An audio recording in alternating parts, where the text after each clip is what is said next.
Bob opened up an area that I had a question that I would like really distilled. Sure. I know I don't have to educate you at all in a representative democracy. Obviously, you're just really in there. Congratulations. Thank you. My question is the very basic one. If you disagree in principle with the constituency, which way would you vote? That's a great question. I was asked that question last night. Oh. It's a great question. As a congressman, you are a trustee.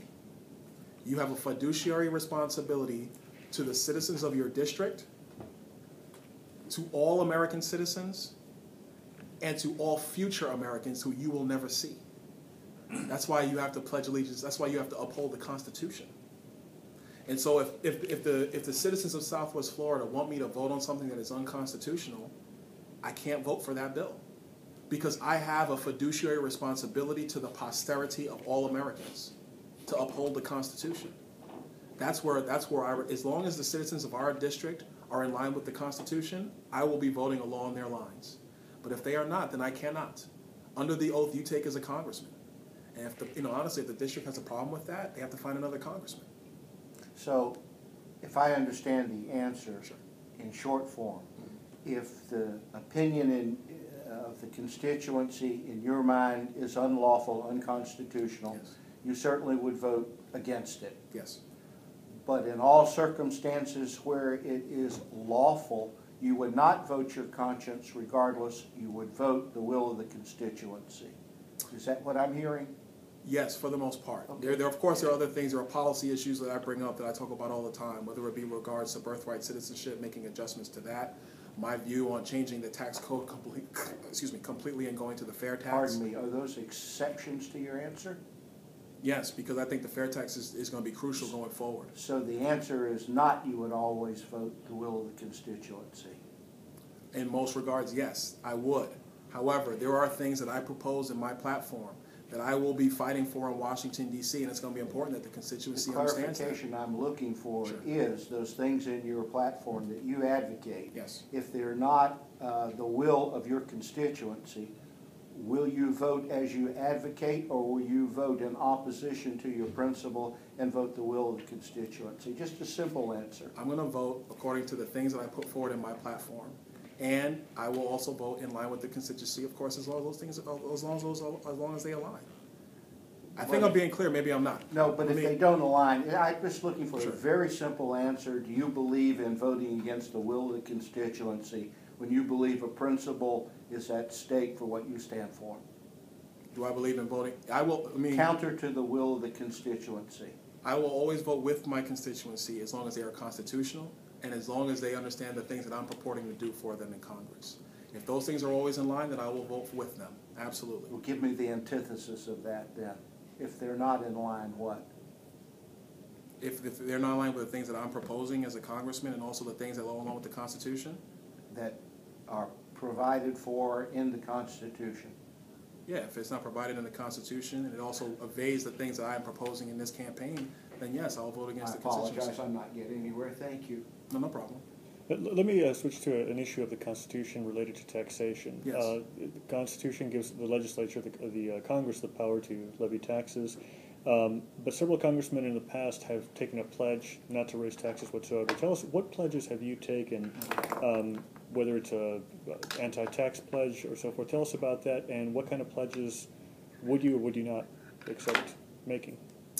This, I think, is probably along the lines of the pledge of the ATR pledge, Grover Norquist's pledge. I haven't seen it. I haven't signed it. I understand the purpose behind what Grover Norquist is trying to do, but I just haven't signed it, and I don't really think it's necessary. I understand that raising taxes is not going to work for our society.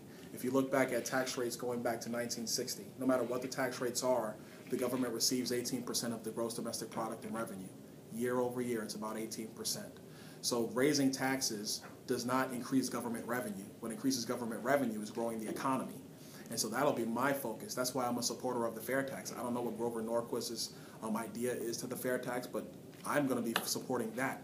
And I will continue to push that wholeheartedly in the next Congress, because I think it does one very fundamental thing, and it restores the proper relationship between the individual and the federal government. With respect to other pledges, I've signed the pledge to repeal the death tax. I've signed the pledge to repeal the President's Health Care Plan. Trying to think. So many come across. I don't Sure. sign them all. Sure.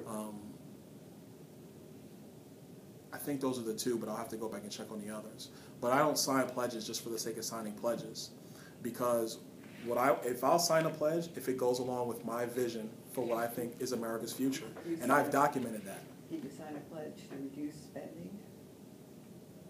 I don't think so. I don't recall seeing one like that, and I don't think I have. But I mean, That's been brought up by no, but anywhere on my platform, anywhere on my website or anything like that, I've been wholeheartedly in favor of reducing spending, and I've been very specific along those lines as well. Now, you received the endorsement of former presidential candidate Herman Cain, who advocated for the 999 plan. Is that what you envision in terms of fair tax plan? No. The 999 is something else that I signed on and I agreed is a quality step towards the fair tax.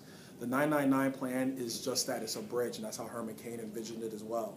But if I have a choice between 999 and a fair tax, I'm going to vote for the fair tax. If I have a choice between a flat tax and a fair tax, I'm going to vote for the fair tax. However, I also do believe that there are steps you take to get there. And take us a little through the details of the fair tax for constituents who may not understand that. Sure. The fair tax is a flat consumption tax. It's at 23% of all new goods and services.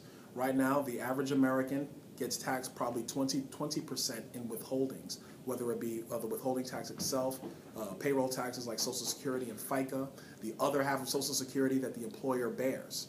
So right now, pretty much every citizen gets about 20% of their money taken from them before they get it themselves.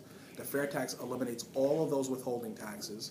It also eliminates the corporate rate, the capital gains rate, and the dividends rate. It goes to one simple consumption rate. That does a number of things. Number one, it gives you and I the opportunity to choose when we pay taxes to the federal government, which does not exist today. They take your money on the 1st and the 15th. They do not give you a choice in the matter. Under the fair tax, you have all the choice and you have all the power. Alexander Hamilton in the 21st Federalist said that a consumption tax is probably the best thing to be able to control the power in Washington, D.C., because it puts the power of the person in the hands of the people as opposed to in the hands of Congress. Now, in terms of economic arguments for the fair tax, in the first year of implementation, GDP growth will be anywhere between 7 and 10%, which will create the capital we need here in America to create the jobs that we need to create the jobs that will, to create the businesses that will create the jobs. I think that's crucial. The other thing that we have to remember in America is that we no longer are competitive. You know, it's not 1955. We don't corner the world on industrialization anymore. So we have the highest corporate tax rate in the world. If we want to be serious about creating jobs and businesses here, we have to incentivize businesses and incentivize people to do business in America. That is what's going to be crucial. The fair tax does all those things and more. In your estimation, is there any element in society that is excluded from taxes? No. No, I don't. Thank you. I think as a citizen, everybody's responsible for paying their portion of federal income taxes. One other part about the fair tax is that there is a portion called the prebate. And the prebate, what it does is it gives you like it sounds, a prebate up to the poverty line. Whatever that tax equivalent is, it's about $4,200.